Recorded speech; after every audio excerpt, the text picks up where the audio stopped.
우리의 삶 속에서 이름은 어떤 의미를 가질까요? 우리는 좋은 이름을 짓기 위해 고심하고 명예로운 이름을 남기기 위해 평생을 노력하기도 합니다. 이름에는 한 사람의 정체성과 삶, 그리고 그의 모든 것이 담겨 있다고 믿기 때문일 것입니다. 오늘 우리는 그 이름 중에서도 가장 위대하고 능력 있는 이름, 바로 하나님의 이름에 담긴 축복에 대해 이야기 나누고자 합니다. 이 이야기가 여러분의 마음에 깊은 울림과 위로를 주기를 소망합니다.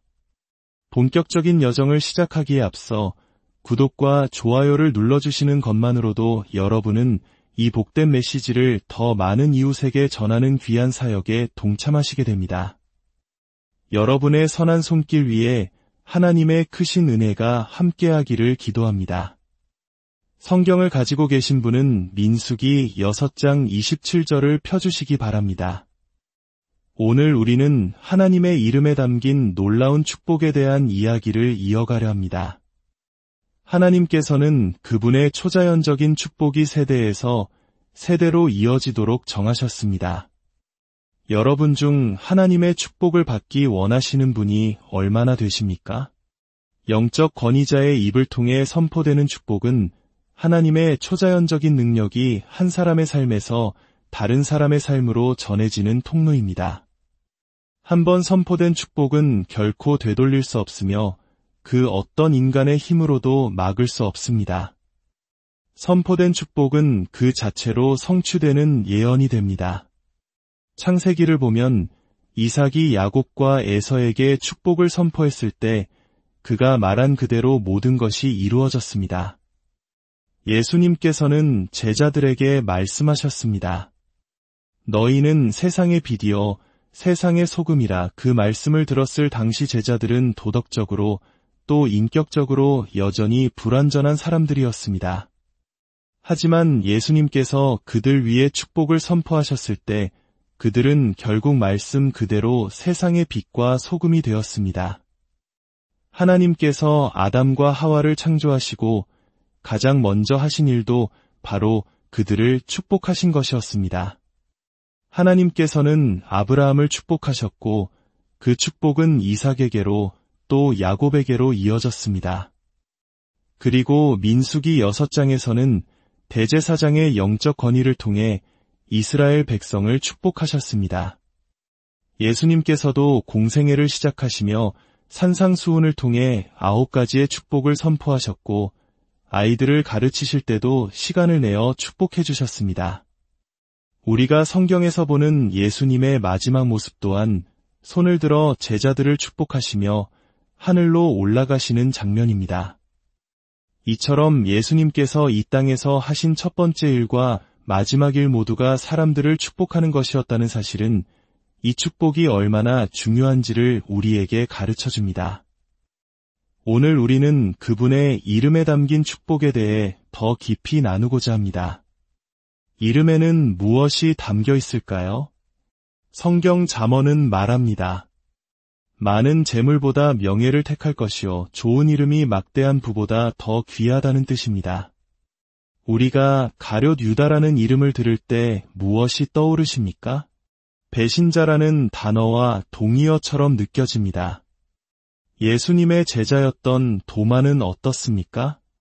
2000년이 지난 지금도 사람들은 그를 주권자 도마나 기도의 용사 도마라고 부르지 않습니다. 대신 의심 많은 도마라고 부릅니다. 그의 이름은 의심의 대명사가 되었습니다. 이처럼 이름에는 강력한 힘이 있습니다. 민수기 6장 27절을 보십시오. 하나님께서는 그분의 이름을 우리 위에 두시겠다고 약속하십니다. 함께 읽어보겠습니다. 그들은 이같이 내 이름으로 이스라엘 자손에게 축복할지니 내가 그들에게 복을 주리라. 마지막 구절을 다시 한번 읽어볼까요? 내가 그들에게 복을 주리라. 아버지 하나님, 이 자리에 있는 모든 이들과 방송으로 함께하는 모든 이들이 하나님의 이름이 우리 위에 놓일 때 우리가 얼마나 큰 축복을 받게 되는지, 그리하여 우리가 하늘과 땅과 지옥에서조차 내 이름으로 일컫는 백성으로 알려진다는 사실을 깊이 깨닫게 하옵소서. 주님의 자녀가 된 기쁨에 감사하며 그 이름 안에 담긴 영광의 의미를 온전히 누리게 하옵소서. 예수님의 이름으로 기도합니다. 아멘. 성경은 형제보다 더 가까운 친구가 있다고 말합니다. 그 친구는 바로 여호와 삼마, 즉 거기 계시는 주님이십니다. 오래전 제가 한 고아원에서 일할 때의 일입니다. 빨간 머리의 작은 남자아이가 하루 종일 저를 졸졸 따라다녔습니다. 어딜 가든 제 뒤에 그림자처럼 붙어 있었죠. 저는 문득 아이에게 물었습니다. 얘야, 만약 이 세상에서 내가 원하는 건 뭐든지 가질 수 있다면 뭘 가장 갖고 싶니? 아이는 망설임 없이 대답했습니다. 친구요. 단 한 명의 친구만 있었으면 좋겠어요. 저는 아이가 자전거나 멋진 놀이공원에 가고 싶다고 말할 줄 알았습니다. 하지만 아이는 단 한 명의 친구를 원했습니다. 아이는 말했습니다.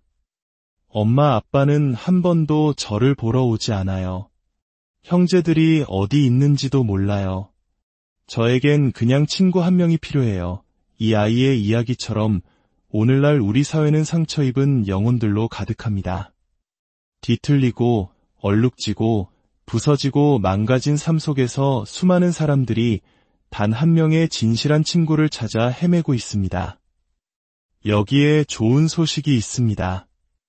여러분에게는 형제보다 더 가까운 친구가 있습니다. 그 이름은 여호와 삼마. 여러분이 그 이름을 부를 때 그분은 바로 거기에 계실 것입니다. 그분은 결코 여러분을 떠나거나 버리지 않으실 것입니다. 여러분이 짊어진 모든 짐을 대신 져주시고 여러분이 가진 모든 문제를 해결해 주실 수 있습니다. 그리고 그분은 여러분의 가장 추한 허물까지도 다 아시면서 여전히 여러분을 사랑하시는 유일한 친구입니다. 세상은 진정한 친구를 찾고 있습니다. 그리고 저는 오늘 여러분께 그 친구를 소개해 드릴 수 있습니다. 바로 주 예수 그리스도, 여러분이 필요로 하는 바로 그 순간 그곳에 계시는 여호와 삼마 하나님이십니다. 여러분에게는 그런 친구가 있습니까?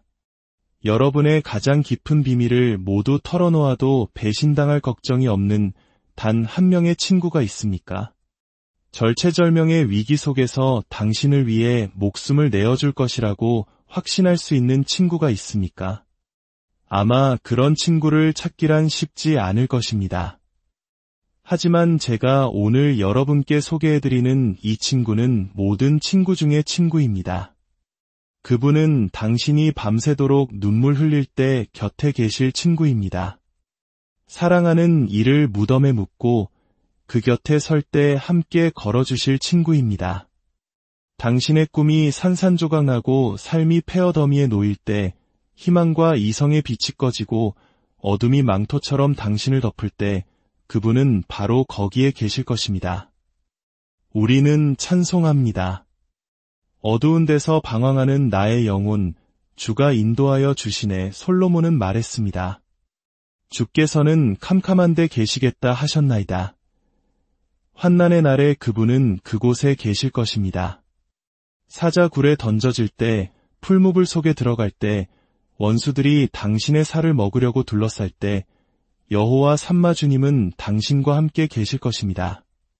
그리고 당신이 이 땅에서 마지막 숨을 내쉬고 요단강의 차가운 물에 발을 담그며 죽음의 강을 건너기 시작할 때에도 그분은 당신과 함께 하실 것입니다. 당신이 이 땅에서 갖게 될 마지막 의식적인 생각은 당신의 눈에서 눈물을 닦아주시며 하나님의 낙원으로 환영하시는 그분의 손길일 것입니다. 이곳에서의 마지막 숨결은 저곳에서의 첫 숨결이 될 것입니다. 저는 당신 곁에 없을 수도 있고 당신의 가족도 함께하지 못할 수 있습니다. 하지만 우리에게는 형제보다 더 가까운 친구가 있습니다. 그분은 거기에 계시며 당신의 짐을 지고 눈물을 닦아주실 것입니다. 당신에게 기쁨과 감사, 그리고 하나님의 자녀로서의 운명을 깨닫게 해주실 것입니다. 왜냐하면 그분의 이름이 당신의 이마에 새겨져 있기 때문입니다. 이제 논리를 바꿔 생각해 봅시다. 하나님은 당신을 위해 그곳에 계실 것입니다. 그렇다면 당신은 하나님을 위해 그곳에 있습니까? 당신의 삶에는 하나님께서 정하신 그곳이 있습니다. 하나님께서는 엘리야에게 말씀하셨습니다. 그리 시냇가로 가라. 내가 까마귀들에게 명령하여 거기서 너를 먹이게 하리라. 하나님께서는 까마귀들의 마음에 정확히 그곳으로 가도록 명하셨습니다. 그분은 어디든 가라거나 내가 이끌리는 대로 가라고 말씀하지 않으셨습니다. 내가 그곳으로 가면 내가 그곳에서 너를 먹이리라고 하셨습니다. 만약 엘리야가 그곳으로 가지 않았다면 그는 굶어 죽었을 것입니다. 그곳은 하나님의 축복이 있는 장소입니다. 그곳은 하나님의 기름 부으심이 있는 장소입니다. 그곳은 하나님의 능력이 있는 장소이며 하나님의 임재와 은혜가 있는 장소입니다. 만약 당신이 그곳에 있지 않다면 당신은 하나님의 뜻 밖에 있는 것입니다. 그래서 묻습니다. 당신은 그곳에 있습니까? 하나님께서는 당신이 이끄시는 곳에서 모든 것을 공급하십니다. 그분께서 당신을 인도하시면 쉴만한 물가로 인도하실 것입니다. 그분께서 당신을 인도하시면 푸른 초장으로 인도하실 것입니다. 당신을 위한 장소가 있다는 것을 이해해야 합니다. 많은 사람들이 주님이 원하시는 곳 어디든 가겠습니다 라고 노래하지만 정작 하나님께서 심어두신 곳에 머물려 하지 않습니다. 다윗은 시편 한 편에서 말했습니다. 그는 시냇가에 심은 나무가 철을 따라 열매를 맺으며 화분에 심은 식물이나 나무를 30일마다 옮겨 심으면 어떻게 될까요? 죽고 맙니다. 이리저리 옮겨 다니면서는 열매를 맺을 수 없습니다. 하나님께서 당신을 심으신 곳에 뿌리를 내리고 바로 그곳에서 열매를 맺어야 합니다. 이 자리에 있는 모든 분들은 기도할 수 있고 하나님의 말씀을 읽을 수 있으며 증인이 될 수 있습니다. 저는 너무 수줍어서 못해요 라고 말하지 마십시오. 당신은 수줍지 않습니다. 결혼도 하지 않으셨습니까? 기도할 수 있는 사람이 기도하지 않고 증거할 수 있는 사람이 증거하지 않고 가르칠 수 있는 사람이 가르치지 않고 찬양할 수 있는 사람이 찬양하지 않고 설교할 수 있는 사람이 설교하지 않는다면 우리 사회의 미래는 없습니다. 당신이 할 수 있는 일을 지금 하십시오. 하나님께서 당신을 심으신 곳으로 가서 주님의 이름으로 풍성한 열매를 맺고 이 땅을 축복하십시오. 이제 의로움, 즉 하나님의 기준에 따라 사는 것에 대해 이야기해 봅시다. 하나님께는 의로움의 표준이 있습니다. 그것은 바로 하나님의 말씀, 성경입니다. 이 책에 담긴 의의 기준은 전 세계 어디에서나 동일합니다. 서울에서의 죄는 부산에서도 죄이며 유럽에서도 죄입니다. 거리, 시간, 사회적 관습, 의견의 차이도 하나님의 말씀을 바꾸지 못합니다. 당신은 하나님의 의의 기준에 따라 살거나 그렇지 않거나 둘 중 하나입니다. 의로움에는 두 종류가 있습니다. 전가된 의와 부여된 의입니다. 전가된 의는 로마서 4장 22절에 나오듯 예수 그리스도께서 십자가에서 저에게 주신 것입니다. 제가 의롭게 되기 위해 할 수 있는 일은 아무것도 없습니다. 오직 그리스도께서 십자가에서 이루신 일 때문에 저는 의롭게 됩니다. 전가되었다는 것은 나의 계좌에 입금되었다는 뜻입니다. 제가 죄로 가득하고 결점과 율법주의에 얽매인 채로 그리스도께 나아갔을 때 그분은 저를 보시고 위에 흰옷을 가져다 저를 감싸주셨습니다.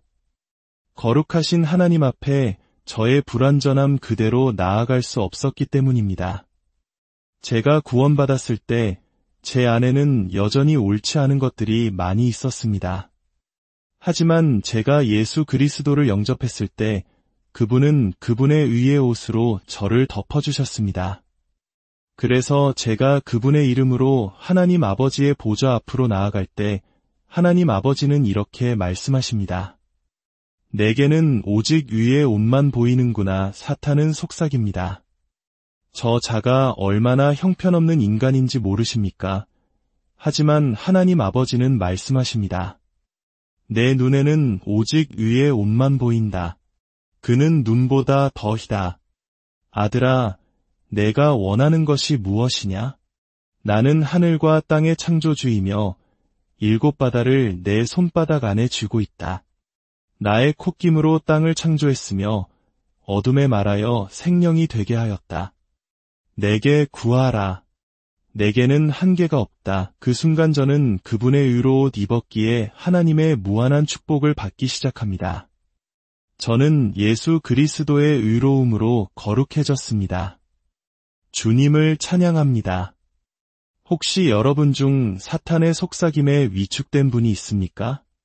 기도하려고 무릎 꿇을 때마다 너는 하나님의 축복을 받을 자격이 없어 라는 목소리를 들어본 적 있습니까? 그것은 지옥의 목소리이며 마귀의 목소리입니다. 다음에 그런 일이 생기면 이렇게 대답하십시오. 마귀야, 내 말이 맞아. 나는 그 어떤 축복도 받을 자격이 없어. 하지만 나의 하나님은 선하신 분이고 나를 지극히 사랑하시기 때문에 내가 구하거나 생각하는 모든 것보다 넘치도록 풍성하게 주시는 분이시기에 그분의 이름을 내 위에 두셨고 그분의 용서와 의가 나와 함께한다. 그러므로 나는 눈보다 희다. 그분은 아들의 이름으로 구하는 것은 무엇이든지 주시겠다고 약속하셨다. 그러니 오늘 내가 나를 괴롭혔으니 나는 하늘에 있는 모든 것을 구하겠다. 다음은 부여된 의입니다. 이것은 내 안에서 이루어지는 일을 의미합니다. 제가 그리스도께 나아와 죄를 고백하고 제단에서 일어섰을 때 저는 천사가 되어 일어난 것이 아닙니다. 여러분도 마찬가지입니다. 제가 구원받은 날부터 지금까지 하나님께서는 제 안에서 선한 일을 계속하고 계십니다. 그분은 저를 계속해서 정결하게 하시고 훈계하시고 가지치기 하시며 토기장이가 그릇을 빚듯이 저를 빚어가십니다. 그분은 사랑과 완전함이라는 물레 위에서 제 삶을 보시며 마음에 들지 않는 부분을 쳐내시고 다듬으십니다.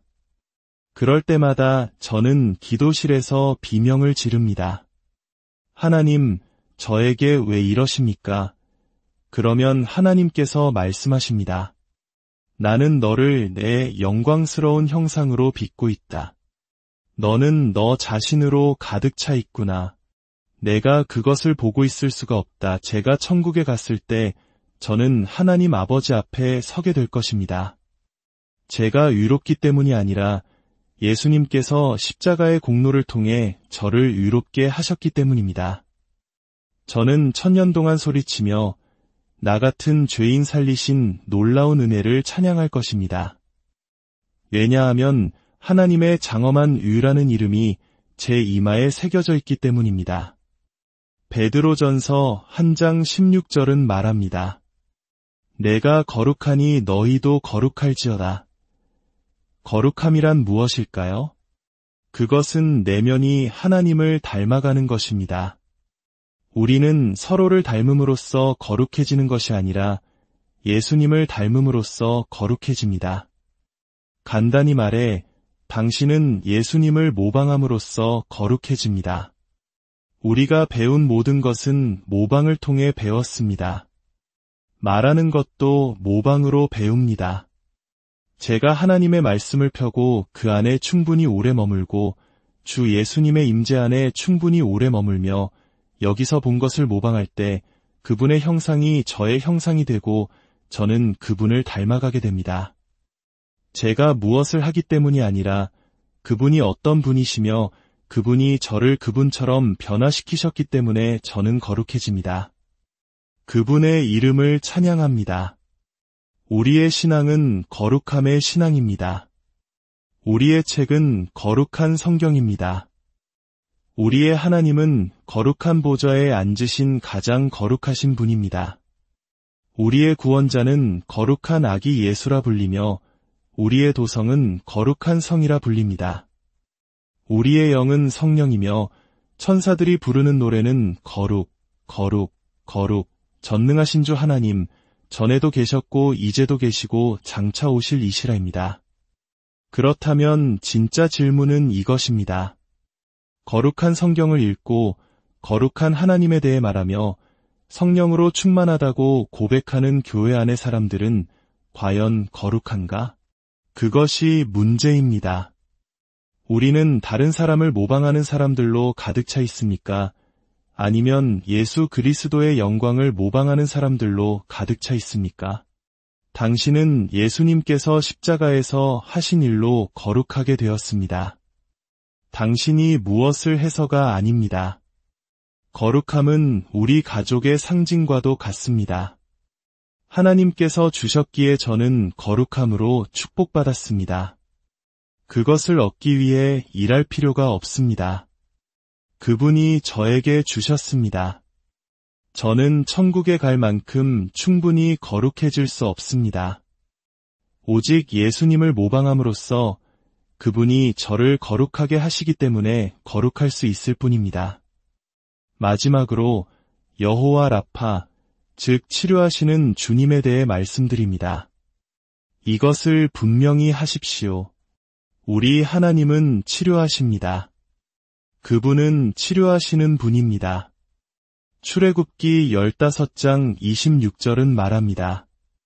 나는 너희를 치료하는 여호와임이라. 그분은 모든 질병을 치료하십니다. 작은 질병뿐만 아니라 모든 질병을 말입니다. 그분은 상한 마음을 고치시고 고통받는 정신을 치유하시며 병든 몸을 고치실 수 있습니다. 깨진 결혼관계, 깨진 우정, 암과 같은 끔찍한 질병도 감기처럼 고치실 수 있습니다. 그분은 심장병도 허리 통증처럼 고치실 수 있습니다. 하나님의 권능과 위엄을 이길 수 있는 것은 아무것도 없기 때문입니다. 그분은 기먹은 자의 귀를 여시고 눈먼 자의 눈을 뜨게 하시며 마른 손을 펴게 하신 주님이십니다. 그분은 살아계신 하나님이십니다. 만약 치유가 성경의 유일한 메시지라 할지라도 우리는 여전히 이 세상에서 가장 흥미진진한 복음을 가진 것입니다. 우리 하나님은 치유하시는 하나님이십니다. 그분의 이름의 권위로 축복받았기에 저는 질병을 눈앞에 두고 이렇게 말할 수 있습니다. 예수님께서 십자가에서 이 질병을 이기셨으므로 나는 이 질병의 정복자다. 나는 치유로 축복받았고 건강으로 축복받았다. 나는 하나님 아버지의 이름으로 그것을 받는다. 할렐루야. 기적의 시대는 지나지 않았습니까? 제 입을 보십시오. 아닙니다. 하나님은 치유자이십니다. 예수 그리스도는 어제나 오늘이나 영원토록 동일하십니다. 그분이 갈릴리에서 하신 일을 오늘 당신이 있는 바로 그곳에서도 하실 수 있습니다. 그것이 서울이든 부산이든 혹은 이름 없는 시골 마을이든 상관없습니다. 그분을 자유롭게 하십시오. 그리고 당신의 자리에서 그 기적이 일어나게 하십시오. 제 어머니가 암으로 치유받은 이야기를 들려드리고 싶습니다. 의사는 가족을 불러 모아 말했습니다. 길어야 12개월 사실 겁니다. 수술을 받고 인공항문을 달고 5주간 입원해야 한다고 했습니다. 모든 것이 끝난 것처럼 보였습니다. 하지만 우리는 기도하기 시작했습니다. 하나님께서는 초자연적으로 어머니의 대장에 있던 종양을 줄이셨습니다. 4시간 예상했던 수술은 1시간 반 만에 끝났습니다. 어머니는 3일 만에 퇴원하셨고 2주 후에는 직장으로 복귀하셨습니다. 하나님의 능력으로 완전히 초자연적으로 치유되신 것입니다. 그 일이 벌써 7년 전입니다. 어머니는 지금도 아주 건강하십니다. 우리가 섬기는 하나님은 암보다 위대하시며 언제나 그러하실 것입니다. 다윗은 시편 103편에서 말했습니다. 내 영혼아 여호와를 송축하며 그의 모든 은택을 잊지 말지어다. 치유는 하나님 아버지의 은택입니다. 그분께서 당신의 이름을 내 위에 두셨기에 나는 건강과 치유를 주장할 수 있습니다. 이사야는 말했습니다. 실로 그는 우리의 질고를 지고 우리의 슬픔을 당하였거늘 그가 채찍에 맞음으로 우리는 나음을 받았도다. 질고를 지셨다는 것은 그분이 그것을 자신의 몸으로 가져가셨다는 뜻입니다. 슬픔을 당하셨다는 것은 그분이 그것을 멀리 가져가 영원히 제거하셨다는 뜻입니다. 그러므로 모든 질병과 육체적 불완전함은 내게서 제거되었습니다. 왜냐하면 나는 하나님의 축복을 받은 자이기 때문입니다. 나는 그분이 치유자이시기에 복을 받았습니다. 그분이 거기 계시는 하나님이시기에 복을 받았습니다. 그분이 나의 거룩함이 되시기에 복을 받았습니다. 그분이 나의 의가 되시기에 복을 받았습니다. 그분이 나의 목자이시기에 복을 받았습니다. 그분이 나의 승리와 나의 공급자이시기에 복을 받았습니다. 나는 그분이 내 위에 그분의 이름을 두셨기에 복을 받았습니다. 나는 하늘과 땅과 지옥에서조차 하나님의 자녀로 알려져 있습니다. 나는 존귀한 자입니다. 하늘의 왕족의 피가 내 혈관에 흐릅니다.